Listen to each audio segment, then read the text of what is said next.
नमस्कार साथियों, यदि आप तैयारी कर रहे हैं रेलवे ग्रुप डी के लिए तो चैनल को सब्सक्राइब जरूर कीजिए। आज हम पढ़ रहे हैं उपचयन और अपचयन के बारे में। तो चलिए शुरू करते हैं। हमारे पास सबसे पहले है उपचयन। उपचयन का मतलब क्या होता है? वह रासायनिक अभिक्रिया जिसमें अभिकारकों के साथ ऑक्सीजन की वृद्धि होती है, उपचयन रासायनिक अभिक्रिया कहलाती है। कहने का मतलब यह है, जो हमारा तीर से इस तरफ वाला होता है अभिकारक, उसके साथ यदि ऑक्सीजन जुड़ रहा है तो वो होती है हमारे पास है उपचयन रासायनिक अभिक्रिया। मान लिया हमारे पास एक अभिकारक है कॉपर और उसको जला रहे हैं तो उसके साथ क्रिया हो रही है ऑक्सीजन की, तो अभिक्रिया के बाद में यह ऑक्सीजन इसके साथ जुड़ रहा है, इसका मतलब ये उपचयन अभिक्रिया का उदाहरण है।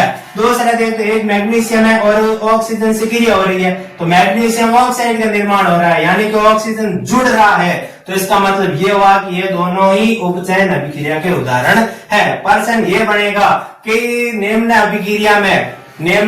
अभिक्रिया में उपचयित होने वाला पदार्थ कौन सा है? तो यहाँ पर हमें उत्तर लगाना होगा। जैसे मैग्नीशियम यहाँ से उपचयित हो रहा है और कॉपर यहाँ से उपचयित हो रहा है, तो ये दोनों के उत्तर होंगे।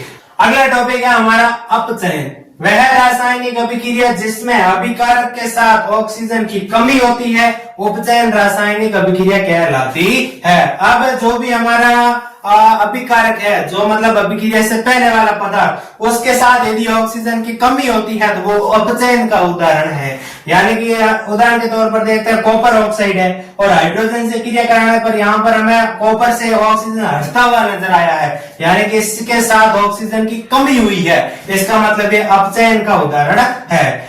जिंक ऑक्साइड का यदि कार्बन के साथ अभिक्रिया करवाएंगे तो यहाँ पर जिंक के साथ ऑक्सीजन की कमी हुई है, इसका मतलब ये अपचयन अभिक्रिया का उदाहरण है। प्रश्न यहाँ पर यह बनेगा, निम्न अभिक्रिया में कौन सा पदार्थ अपचयित हो रहा है? तो यहाँ पर कॉपर ऑक्साइड अपचयित हो रहा है और यहाँ पर जिंक ऑक्साइड अपचयित हो रहा है। यानी कि अभिक्रिया से पहले वाला वो जो पदार्थ जिसके साथ ऑक्सीजन की कमी हो रही है, इसको पूरा का पूरा नाम जो होगा वही अपचयित होगा। यानी कि कॉपर ऑक्साइड अपचयित हो रहा है और जिंक ऑक्साइड यहाँ पर अपचयित हो रहा है। अब हम देखते हैं कि रेडॉक्स अभिक्रिया किसे कहते हैं।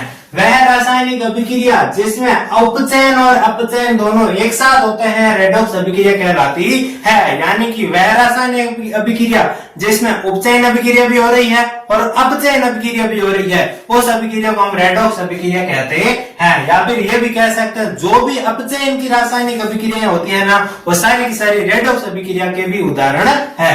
उदाहरण के तौर पर देखते हैं, एक है हमारे पास कॉपर ऑक्साइड और एक है हाइड्रोजन, दोनों के बीच में क्रिया कराने पर हमें प्राप्त हुआ कॉपर और जल, यानी कि H2O।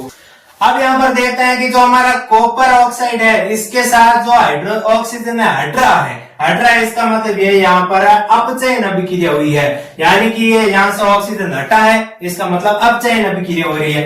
हाइड्रोजन है, हाइड्रोजन के साथ में हमारा आगे अभिक्रिया होने पर ऑक्सीजन जुड़ रहा है, इसका मतलब ये अब उपचयन अभिक्रिया हुई है। तो अपचयन और उपचयन दोनों एक साथ अभिक्रिया हो रही है, इसका मतलब ये रेडॉक्स अभिक्रिया का उदाहरण है। एक और उदाहरण देखते हैं, जिंक ऑक्साइड है और ये हमारे पास कार्बन है, दोनों की क्रिया कराने पर जिंक के साथ ऑक्सीजन हट रहा है और कार्बन के साथ ऑक्सीजन जुड़ रहा है, इसका मतलब एक तो उपचयन हो रहा है और एक अपचयन हो रहा है, इसका अर्थ ये हुआ कि रेडॉक्स अभिक्रिया का उदाहरण है। यहाँ से ये एक नंबर का प्रश्न, यहाँ से मोस्ट इंपोर्टेंट प्रश्न इस प्रकार से बनेगा, निम्न अभिक्रिया में कौन सा पदार्थ अपचयित व उपचयित हो रहा है? इनमें हमें बताना होगा कि अपचयित पदार्थ कौन सा और उपचयित पदार्थ कौन सा है। तो हम देखते हैं कि लेड ऑक्साइड है और कार्बन की अभिक्रिया हो रही है, तो हमें प्राप्त हो रहा है लेड और कार्बन डाइऑक्साइड। यहाँ से हम देखते हैं कि जो लेड ऑक्साइड है उसके साथ ऑक्सीजन है और ऑक्सीजन आगे जाने पर वो हट जाता है, इसका मतलब ये अपचयन अभिक्रिया हो रही है। तो कहने का मतलब है लेड ऑक्साइड जो है अपचयित हो रहा है। और यहाँ पर देखेंगे तो कार्बन है और कार्बन के साथ आगे जाने पर यहाँ पर ऑक्सीजन जुड़ रहा है, इसका मतलब जो हमारा कार्बन है ये उपचयित हो रहा है। ये उदाहरण के तौर पर हम देख सकते हैं। और उपचयन और अपचयन से इसी प्रकार के प्रश्न हमें पूछे जाते हैं। एक और उदाहरण देखते हैं यहाँ से, जिंक ऑक्साइड है और कार्बन है, तो इनकी क्रिया होने पर हमें ये प्राप्त होते हैं। तो यहाँ पर उपचयन किसमें हो रहा है, कार्बन के साथ ऑक्सीजन जुड़ रहा है, इसका मतलब कार्बन यहाँ पर उपचयित हो रहा है। और यहाँ से देखेंगे जिंक ऑक्साइड के साथ ऑक्सीजन हट रहा है, तो अपचयित कौन हो रहा है, तो जिंक ऑक्साइड अपचयित हो रहा है। यहां से ये उत्तर सही होगा, यानी कि जिंक ऑक्साइड यहां से अपचयित हो रहा है। ये प्रश्न मोस्ट इंपोर्टेंट कई बार पूछा जाता है। कहने का अर्थ यह हुआ कि अभिक्रिया से पहले वाला जो भी अभिकारक के साथ घटना घटित होती है उसके आधार पर उत्तर दिया जाता है।